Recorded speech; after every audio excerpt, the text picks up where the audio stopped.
Hello and welcome to my first Tuesday of the month live stream. I am Diane Chaplin and today I'm presenting a program about the moon. The program is called Full Worm Moon. And the reason it's called that is because it turns out that the full moon in March in indigenous American places, in the indigenous American people, many of them refer to this full moon as the worm moon because as the trees start to thaw, a beetle, kind of a larva of a beetle that looks like a worm, emerges from the tree bark. And so the March moon is always called the full worm moon in indigenous people. I don't know if all of them, I don't want to categorize that. In some indigenous places, but in the United States, it is the worm moon. I'm going to play 4 pieces today that speak to some qualities about the moon. I'm going to start with a piece by the renowned American composer Philip Glass. He is known as one of the founders of the compositional style that became known as minimalism. He himself does not like that name. He prefers to be called a composer of music with repetitive structures. The piece I'm going to play is called Orbit. It was written in 2013, and admittedly, it doesn't say orbit of the moon, but we know that the moon is an orbiting body. And I think you will find in this music this sort of haunting, mysterious, beautiful longing that we have for the moon. And also the moon. The moon is a repetitive structure. It does the same thing month after month, year after year. We never get tired of that. So I think the idea of this continuous evolution of the music that you'll hear in this piece is very appropriately moon themed. This is Orbit by Philip Glass.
was Orbit by Philip Glass.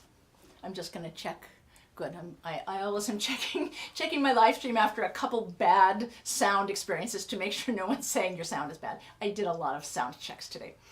So that was Orbit by Philip Glass. The next piece is called Lunar Orbit. So now it really is about the moon. This is by the Australian composer Stuart Greenbaum.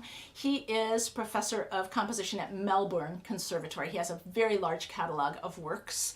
And his style is very, I would call it eclectic. A little jazzy, a little popsy, some minimalism as well. And I want to read you what he wrote about this piece. I spent some time contemplating the 1969 Apollo 11 mission that first landed human beings on the moon from two perspectives. Firstly, that of Neil Armstrong and Buzz Aldrin, who, after landing successfully on the moon and having done the required field trip of collecting rocks, etc., were then required to sleep before taking off again. This they found impossible, achieving at best a fitful rest in the frigid lander vehicle. Aldrin famously described his impression of the moon as magnificent desolation. And secondly, the experience of Michael Collins, who remained aboard the command module Columbia in orbit of the moon while Armstrong and Aldrin were on the surface. He experienced unprecedented isolation, not being able to communicate with Earth or even his fellow astronauts while orbiting the so-called dark side of the moon. This solo cello work, cast in arch form, is a contemplation of all of that. So an arch form is one in which, if we think there's usually approximately 5 sections in an arch form, the first and the fifth are the same material, and you'll definitely hear the music from the beginning reappear in the ending section. And then halfway up the arch, the second section and the fourth section are the same kind of music. And you will notice as you hear the second section, it starts getting more and more maybe abstract, sort of kind of spookier sorts of sounds. And when we get into the middle section, that's the dark side of the moon. It gets very still, very desolate, and very evocative of sort of this icy, impossible to imagine place. So I hope you enjoy Lunar Orbit by Stuart Greenbaum.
That was Lunar Orbit by Stuart Greenbaum.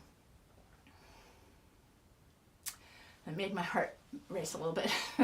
One of the things about doing live streams that's more difficult than doing live concerts is when you do a live concert, generally you get up and bow, and that dissipates some of the energy that builds when you play something sort of exciting. And I find that the hardest thing about live streams is that the calming down if you play something exciting. Okay.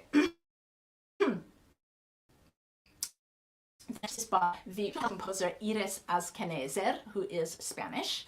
This is called Tres Danzas a la Luna, 3 dances to the moon. Couldn't figure out the word for a sec. To the moon. And the 3 dances are Invocación, invocation, Sarabanda, which is a saraband, a slow, elegant dance, and Veima. You will notice throughout this piece many of the same sounds that we heard in the Greenbaum piece, the Lunar Orbit. For example, in this first movement, you'll hear a lot of harmonics, which are those high glistening notes, which I think are really, really appropriate for that evocative, otherworldly, literally, quality that we give to the moon. And in the last movement of this, the third dance, you will hear some amount of pizzicato, plucking, percussive technique that also is very much like the Lunar Orbit. So this is Tres Danzas a la Luna by Iris Azkenezer.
was Tres Danzas a la Luna by Iris Askenezer. And if you enjoyed that, I urge you to go find her website and listen to some of her other recordings because she's really wonderful. So the last piece on the program is next. This is a piece in 4 movements by the American composer Oliver Kaplan. He lives in Massachusetts, writes a really wide variety of different kinds of music, and particularly likes to celebrate stories of social justice, conservation, and community in his works. And I think you'll really hear the community piece in this work, which is called Moon over Appalachia. This is a suite in 4 movements, each of which has a very evocative and interesting title. And it is based on folk music from the Appalachia region, Appalachian Mountains.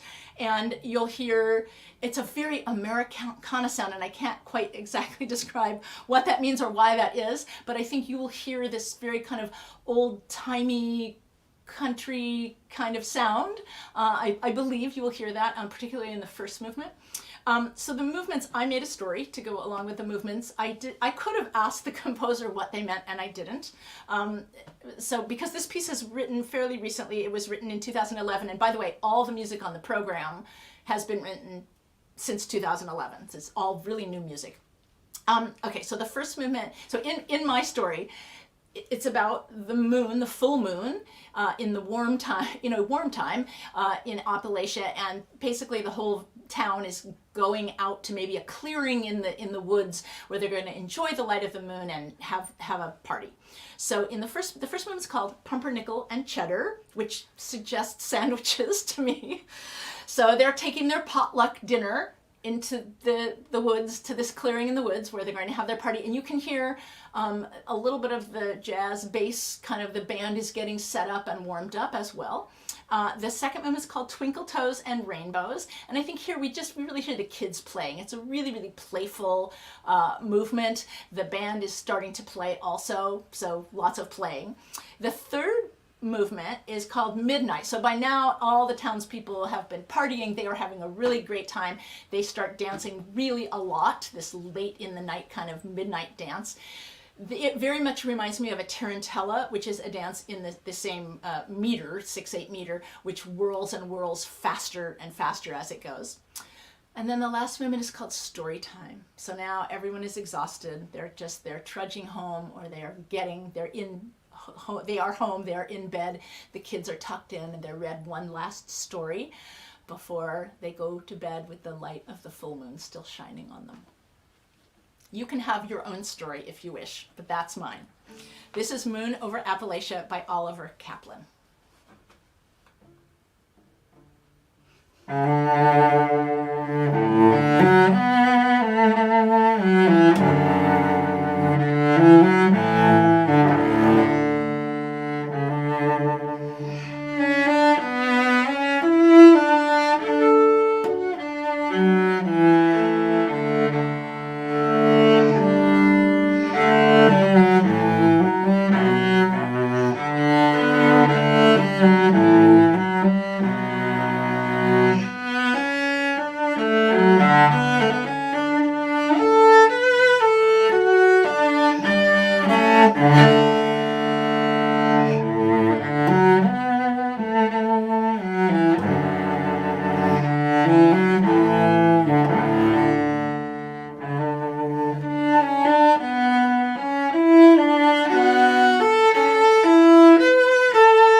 And then we all go to sleep under the full moon, which you can do tonight. That was Moon Over Appalachia by Oliver Kaplan. I hope you enjoyed this program. Thank you so much, whether you watched this as it happened live or whether you're going to watch it, you'll be watching it later. This month and the next 3 months, I have sort of nature-based themes. Next month will be Earth, Music of the Earth, because Earth Day happens in April.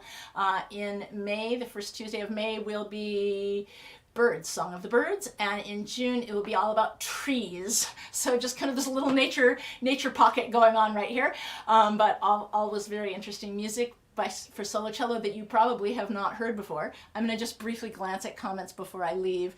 So many friends, thank you so much, everybody. Well, wow, I will. As usual, I write afterwards. I write little notes to everybody who leaves a comment. So I will see you elsewhere on the internet. Thank you so much for tuning in. I'm going to give you my little closing screen right now.